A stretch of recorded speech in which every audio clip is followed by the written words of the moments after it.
Muito bem, já estamos ao vivo, estou só fazendo umas regulagens aqui. Pelo jeito o áudio está ok.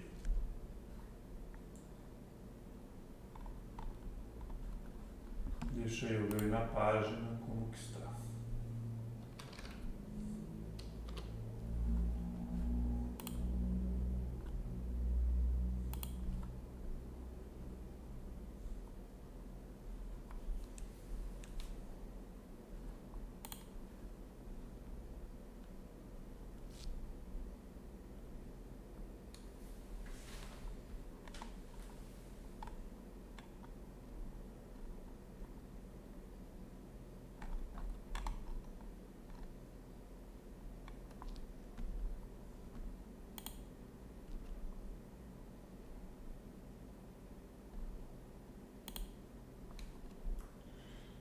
O pessoal está chegando.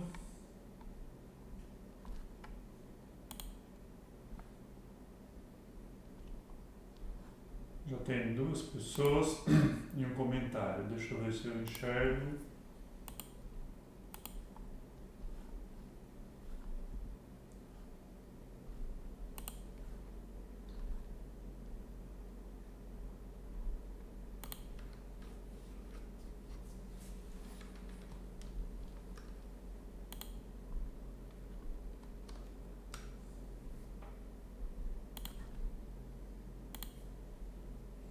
Enquanto o pessoal chega, eu compartilho.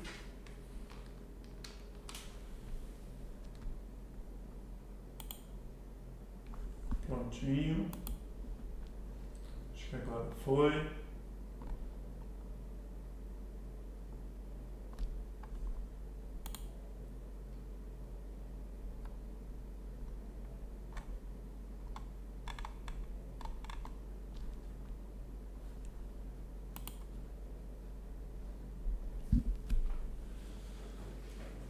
Seis pessoas, acho que é o número mais ou menos, né, que a gente está acostumado. Deixa eu ver se eu enxergo aqui pelo celular e pelo computador eu não vejo. Ah, tô vendo. Agora sim. Minha esposa, o Dene, tá me ouvindo aí perfeito, Dene? Penso que sim, né?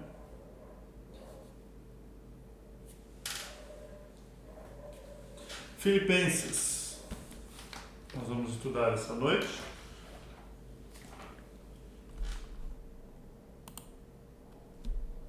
Está aí. Filipenses 1, 27 até o 30. Deixa eu tirar isso aqui, né? Filipenses 1, 27 ao 30. Já acho que eu já me ajeitei aqui. Os irmãos que se chegaram. Ah, o Denivaldo já deu lá, ok, o som.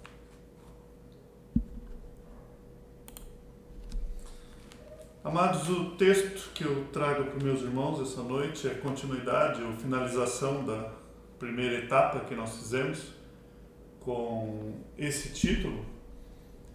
E nós temos por costume ter uma meditação toda terça-feira antes de separarmos para orar. Então, o modo digno do Evangelho, parte 2, porque nós tivemos a parte 1 e eu quero terminar a parte 2 hoje.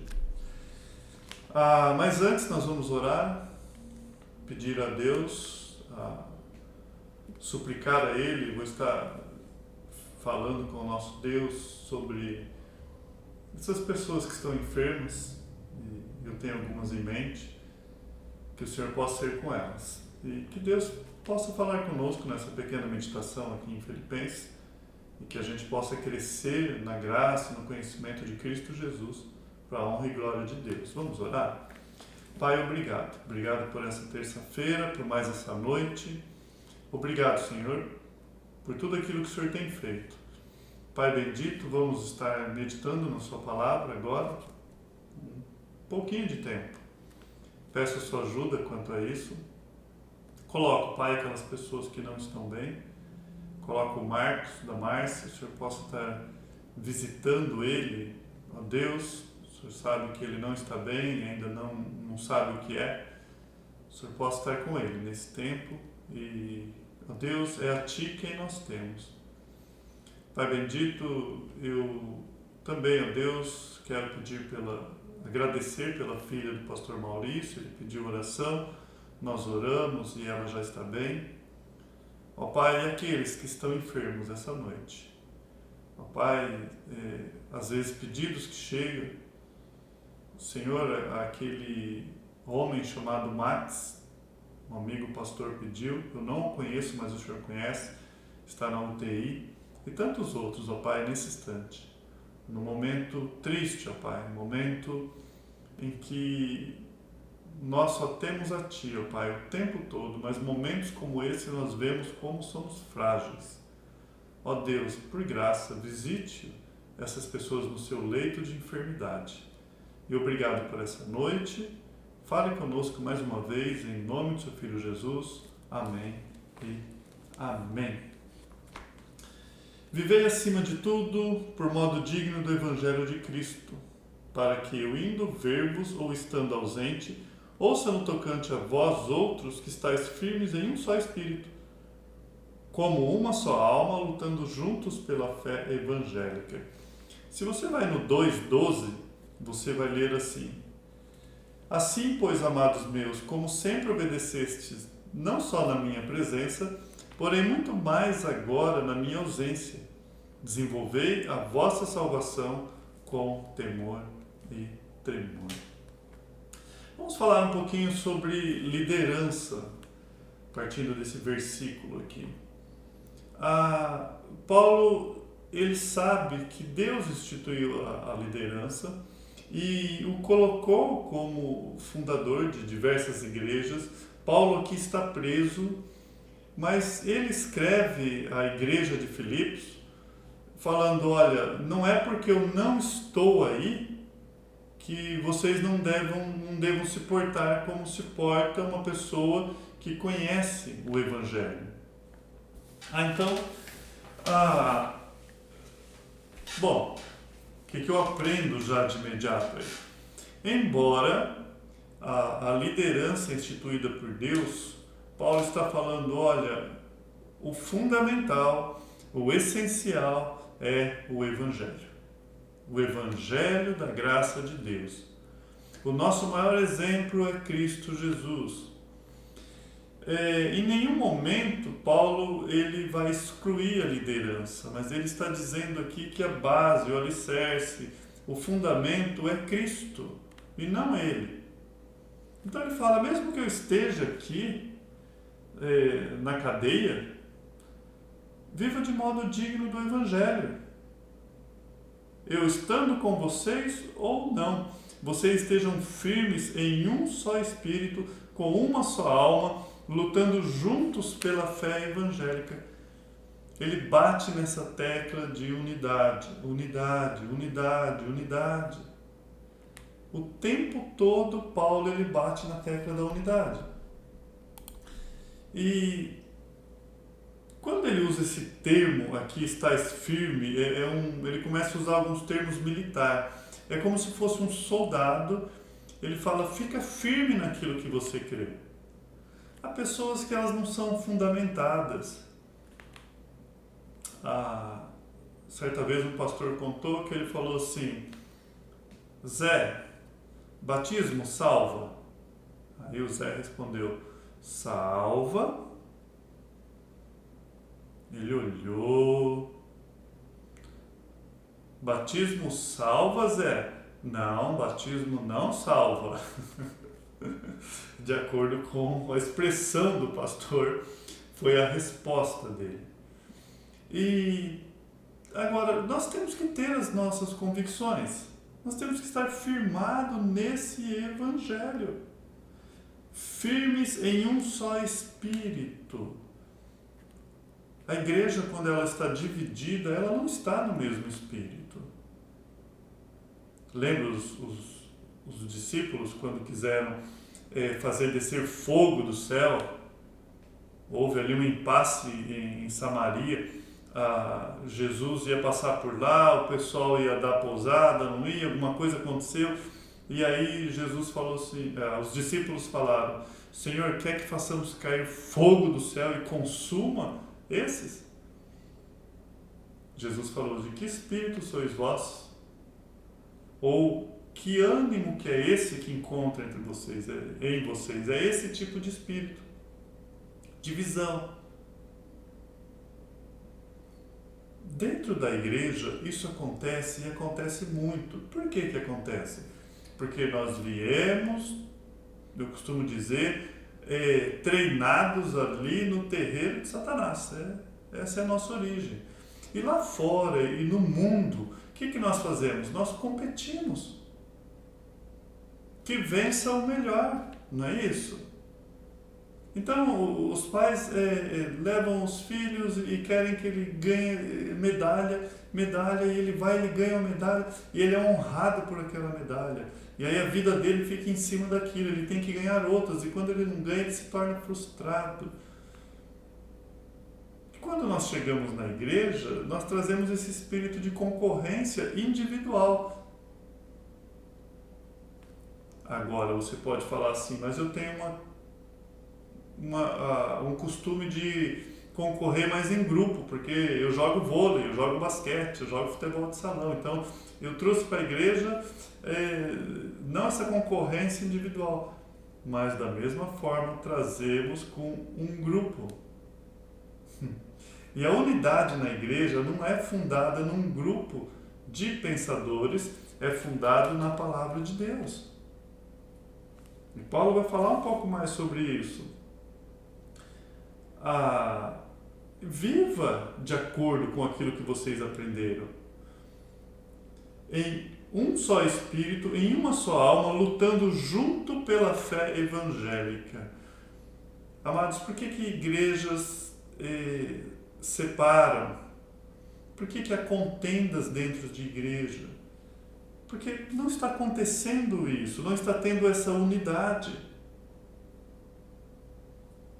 Olha o que ele está dizendo aqui: firmes em um só espírito, como uma só alma, lutando juntos pelo quê?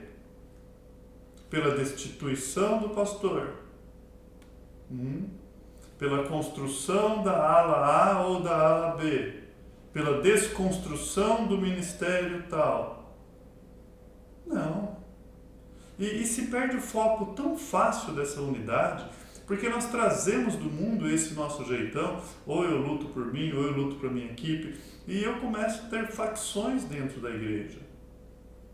E a Bíblia o tempo todo ela combate isso. Se vocês têm que estar juntos em alguma coisa, juntos no Evangelho.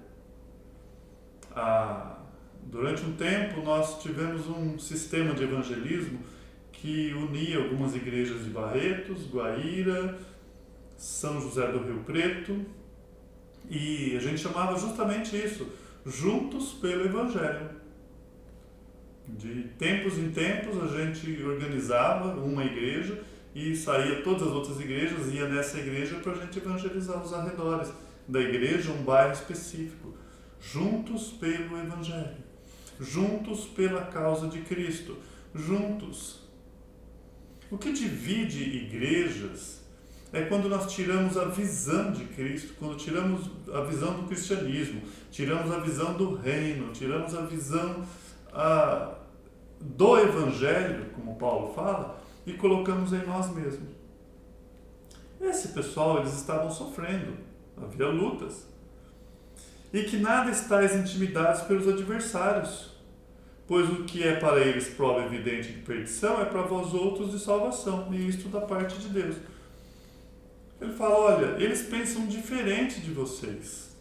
Aqueles que são contra vocês, primeira coisa que Paulo fala, estejam unidos. E quando vocês têm um só pensamento, vocês vão ter força para ir contra aqueles que vão contra a palavra de Deus. E não tenha medo, porque na visão deles, vocês são sofredores. Na visão deles, vocês estão perdendo essa causa de Cristo aí. Mas não. Vocês estão vocês foram salvos. Esse sofrimento é por causa disso. Por isso que ele fala, não estejais intimidados, porque a vocês foi concedida a graça de padeceres por Cristo e não somente crer nele. Fala, não se intimide com o que eles falam. Sim, há um sofrimento, sim, pela causa, pelo Evangelho, pois tende o mesmo combate que viste em mim, e agora ouvi que é o meu. Ou seja, Paulo está falando, vocês viram, Filipenses, vocês viram quando eu fui preso, quando eu apanhei em praça pública, vocês viram tudo isso.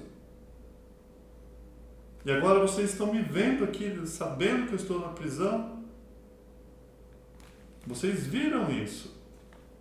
E ele continua no capítulo 2, o verso 1. Então, se nós somos salvos, se você está ali nessa posição digna do Evangelho, se poderíamos usar isso, ele fala, se pois há alguma exortação em Cristo, alguma consolação, ele começa aqui a apelar, né?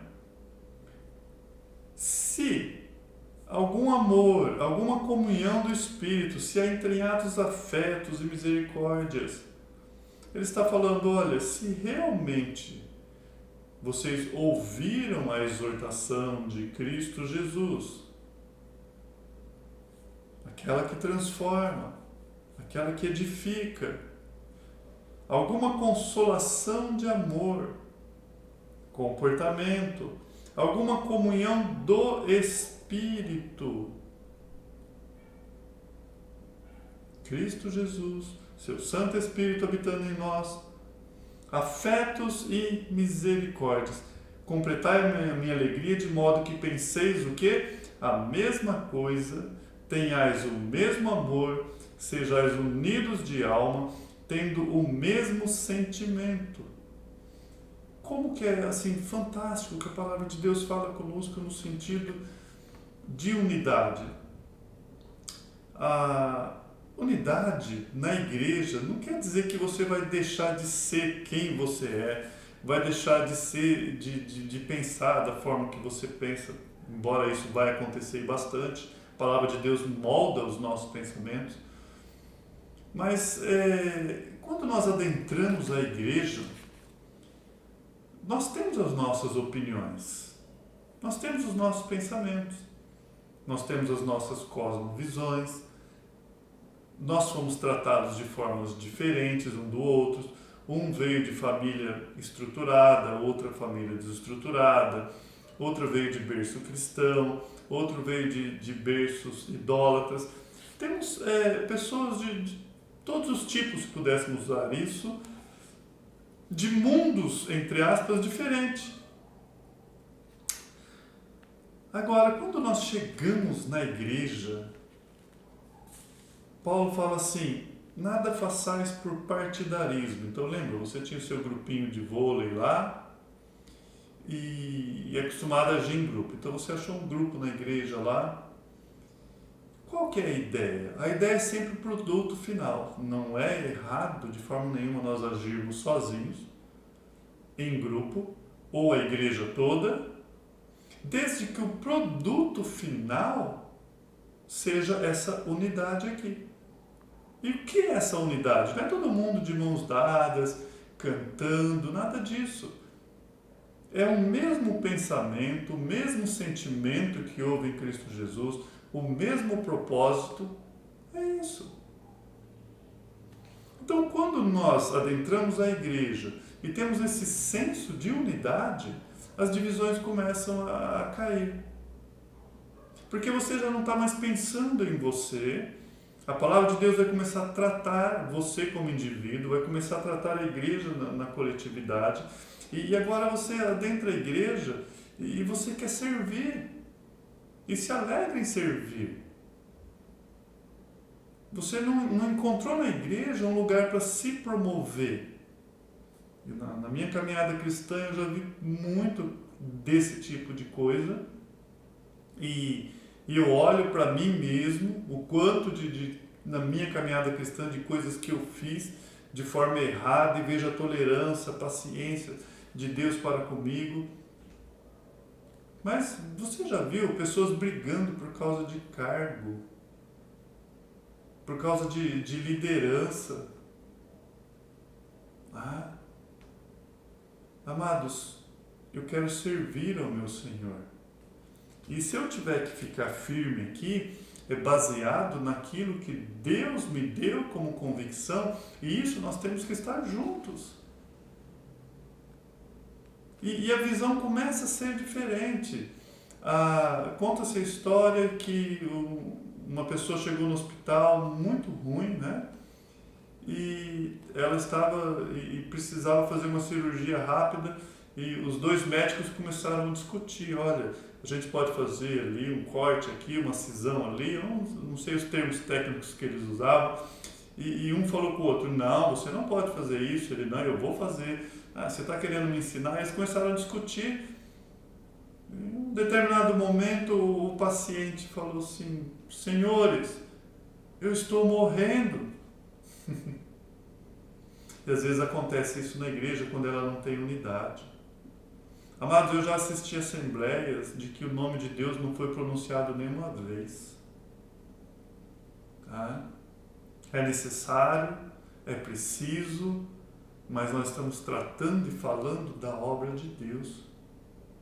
Eu já vi situações e tomadas de decisões em que ninguém foi lá em Tiago ver o que é verdadeira sabedoria, se ela é pura, se ela é pacífica, tratável, ou se ela é aquela sabedoria cheia de partidos, né? Que divide, sabedoria terrena, animal, que Tiago fala. Então, seja o que for, nós somos o povo cristão.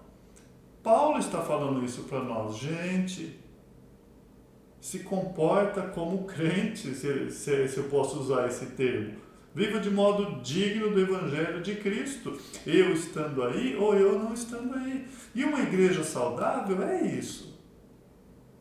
Sempre aparece um lobo na igreja. Sempre vai ter.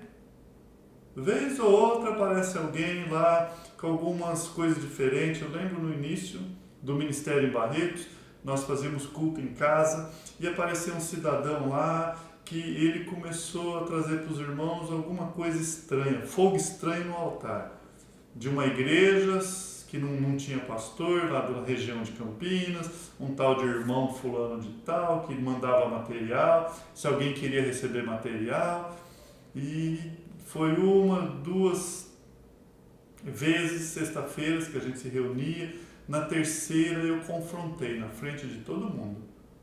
Falei: olha, esse ensino está errado. Totalmente contraditório à palavra de Deus. O que aconteceu? Não foi mais. Por outro lado, às vezes há uns que eles começam a rodear e traz: olha, não é bem isso, é aquilo. Se a igreja é saudável, se estamos unidos num só, e o pastor está na cadeia como Paulo, a igreja ela vai ter força para resistir a ensinamentos incorretos, aos falsos mestres. E ela vai ficar lá firme: não, isso é doutrina estranha, não é isso que nós aprendemos, de jeito nenhum, porque ela foi ensinada. E é isso que faz o Evangelho.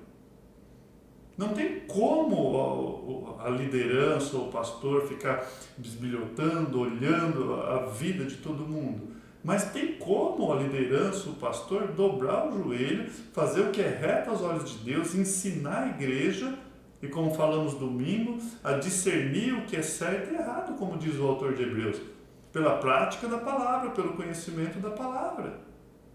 Então, o que traz a unidade é a palavra de Deus, que nos une em Cristo Jesus, porque nós vamos ter o mesmo sentimento que houve em Cristo Jesus, a forma de agir. Paulo fala: nós temos a mente de Cristo.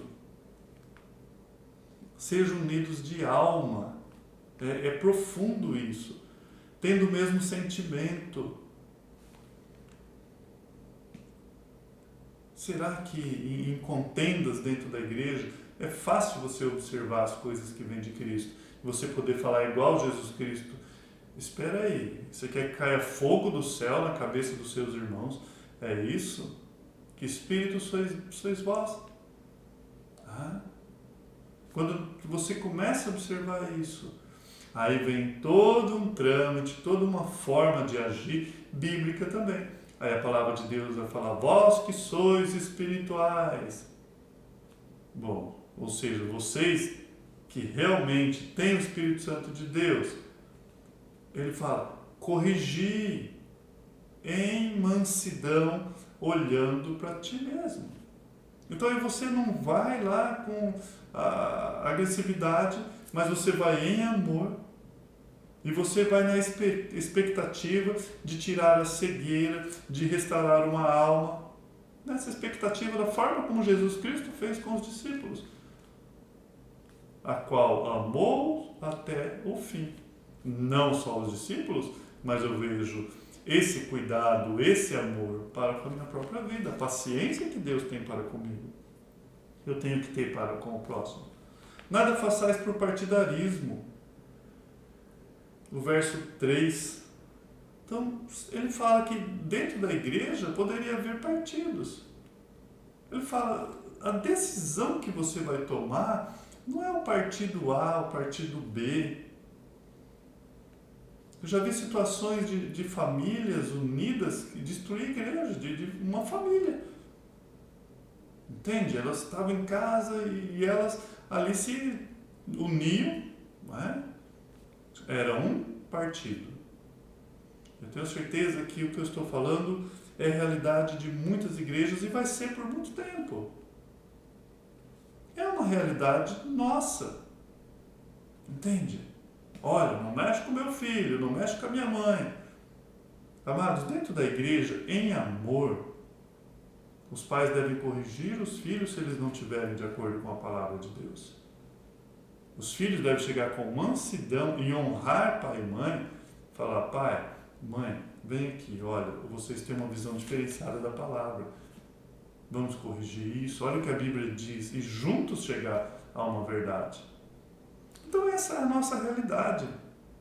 Não tem outra forma. Nós temos que encarar, se estamos errados, quando erro, tenho que falar. E admitir, ponto final. E às vezes me alegrar. Não é bom quando você está errado e alguém te corrige?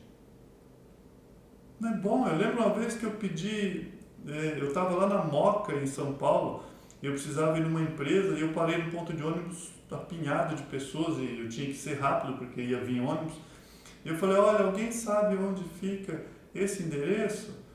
Aí o rapaz falou, você vai passar quarto, quinto, semáforo, vira à direita. Eu falei, vixe, tá longe. Eu falei, tá bom, obrigado. Aí eu escutei um grito de um senhor, Aí eu parei. Ele veio na janela e falou, olha, o endereço que você falou está ali na esquina. Lá onde ele te mandou é um local, uma favela, que eles vão te tomar o carro e o que você tem. Eu fiquei branco, falei, obrigado, senhor. Eu virei à direita, na próxima já estava ali, justamente. Entende? Eu estava errado. Eu estava indo no caminho errado. Aquele homem me corrigiu. O senhor não sabe o que fala. Não, ele me corrigiu, que bom. Muitas vezes estamos indo no caminho errado e às vezes com convicção, porque alguém me instruiu. Eu saí dali convicto que eu tinha que ir tantos faróis lá para frente, lá, virar e entrar não sei onde. Eu tinha essa convicção. Mas ele veio, falou, olha, o caminho, vamos fazer uma forma teológica nisso, né? Se fosse dentro do nosso meio. É como se ele falasse, olha, o caminho que parece bom ao homem, o seu final é de morte, muitas vezes. Então, às vezes, amado, às vezes não, sempre que for necessário sermos corrigidos, é ótimo, porque você está procurando a verdade, porque você está procurando fazer o que é reto. Isso tira todo o partidarismo, vanglória, a pessoa que não pode admitir que errou. Eu errei, fala. Olha, durante tempo eu bati o pé, que eu achava que isso era certo. Outras pessoas falavam que não. O tempo mostrou que está errado. Admita. Olha, que bom que vocês estavam certos. Porque nós queremos o bem geral. É para todo mundo. Sabe por quê? Você não está preocupado só com você. Considerando cada um os outros superior a si mesmo. Não tenha cada um em vista o que é propriamente seu, senão também cada qual o que é dos outros. A vida cristã, amados, ela é prazerosa nesse sentido. Se você não tem prazer em fazer o bem, tem algo errado. É bom demais, não é? Quando há uma real necessidade, porque às vezes não tem uma necessidade, às vezes são... para você ter essa sensibilidade.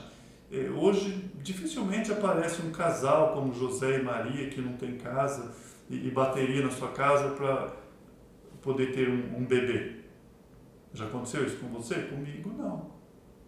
Ou quase, né? Mas o que é real necessidade na nossa vida? Às vezes a gente pagando um pastel para um cidadão na feira, ele pega o dinheiro e vai usar para droga. Né? Ou pega um pastel mesmo, vai vender para outro e ele precisa dar um jeito de ganhar ali e você não está ajudando. Mas quando a gente está na vida cristã, a gente tem outros olhos. Pai, ajuda-me para que eu possa verdadeiramente levar a sua palavra, levar a sua santa ajuda. Lembro uma vez apareceu uma pessoa na igreja e falou: olha, o senhor não me dá um dinheiro? Eu falei: olha, dinheiro eu não tenho, eu tenho o evangelho. O senhor quer, eu vou pegar minha Bíblia lá. Ele saiu blasfemando, né? Então, blasfemando, entre aspas, saiu falando coisa feia. Palavrão. O Evangelho, entende? É o que eu poderia ajudar, instruí-lo. Então, o quanto eu posso ajudar é o quanto eu devo ajudar. Porque eu não tenho em vista o que é propriamente meu, mas também o que é dos outros. É o doce Evangelho. E aí a semana que vem, aqui ele já começa falando de Cristo, né? no verso 1. Ele dá o exemplo de Cristo. Nós já passamos pelo verso 29 do capítulo 1, dando exemplo de Cristo. Ele está sempre apontando para Cristo, por isso que nós somos chamados cristãos. E a semana que vem nós vamos entrar no verso 5 do capítulo 2, o exemplo de Cristo na sua humilhação. Louvado seja Deus por mais essa palavra. E, amados, a unidade é algo que o Espírito Santo traz para nós. Não tem outro jeito. Ele vai quebrando, vai nos vergando, vai nos colocando no devido lugar. E eu costumo usar um exemplo na igreja que nós devemos ser um purê. Unidade é como um purê. Um saco de batata não é unidade, é união. Então ali são várias batatas. Deus espreme todas essas batatas e quando você não souber distinguir mais, você tem um purê na mão, é unidade. Porque nós temos o mesmo batismo, o mesmo Senhor, uma mesma crença, uma mesma fé. É nesse sentido. Aí eu adentro a igreja e eu tenho o desejo de adorar ao Senhor. E não, aqui como Paulo fala, me vangloriar. Esse final de semana foi tão bom. O culto domingo à noite, nos reunimos na presença do Senhor, poucas pessoas. E fazia tempo que eu não assistia o culto, assim, a parte de louvor, ali junto com a minha esposa, que eu tenho que estar mexendo com a parte técnica lá, mas Deus levantou o Caleb agora, está me ajudando. E eu fui lá e que gostoso! 2 pessoas no louvor ali, tocando violão e cantando, e a igreja acompanhando ali. E amados, chegou na segunda, eu assisti de novo, eu assisti o culto umas 3, 4 vezes. 3, 4 vezes, não a pregação, que eu não aguento mais me ouvir, mas o louvor. ali, Pai, obrigado, que gostoso que é, que bom que é estar unido junto com o corpo. Ó Deus, não nos deixa perder essa essência de voltarmos para a fria tecnologia, a distância nossa. É tão bom essa unidade, isso que o Senhor nos fez, da forma que o Senhor constrói a sua igreja, da forma como o Senhor resgata a sua noiva. É tão bom participar de tudo isso. Espero que a palavra de Deus queime seu coração no sentido de se unir como corpo, no desejo de adorar a Deus ali, estar ali, de cantar, cultuar ao Senhor com nossas músicas, exaltando o seu santo nome, orar, se quebrantar e ouvir a palavra dele e agradecer. Pai, obrigado pela sua instrução. Obrigado porque o Senhor me corrige. E ter um coração constantemente grato. Constantemente grato. Semana que vem nós vamos falar um pouquinho mais. Não entre no outro assunto, eu me conheço, eu não paro. Louvo a Deus pela vida de cada um. Vou estar orando. Pai, obrigado. Obrigado por essa meditação, pela sua palavra. Deus, tantas coisas nós já passamos. Não digo eu, mas eu digo a maioria dos cristãos que assistem ao Pai essa mensagem, ou vão assistir, ou não assistem, mas é uma realidade. Porque nós não observamos a sua palavra, ó Deus, e nós queremos olhar para nós mesmos, queremos formar grupos. Ó Deus, como é triste isso. Esquecemos do Deus da palavra muitas vezes e voltamos só para a palavra. Ó Pai, essa unidade, ela vem de Ti, ela vem do Seu Santo Espírito. Ó Deus, somos um em Ti. Nos ajude a entender isso, viver isso, ó Pai, e vivermos de uma forma digna do Evangelho. E sermos unidos, ó Pai, em levar esse Evangelho, ó Deus, juntos pelo Evangelho. Obrigado, Senhor, por essa noite, por essa palavra. Te agradeço por cada vida que o Senhor, de alguma forma miraculosa, Pai, aliás, de uma forma miraculosa, o Senhor tem trazido aos seus pés. Obrigado, Senhor, por essa noite, em nome do Seu Filho Jesus. Amém e amém. Louvado seja Deus por mais esse tempo, por esse momento. Eu vou finalizar aqui. Um abraço a todos. E faça dessa terça-feira como as outras. Se você não tem o hábito de orar, faça isso. Eu vou finalizar e vou lá orar pela minha esposa. Se tem algum pedido especial, mande pelo meu WhatsApp, eu coloque aí. Eu vou estar orando por vocês também.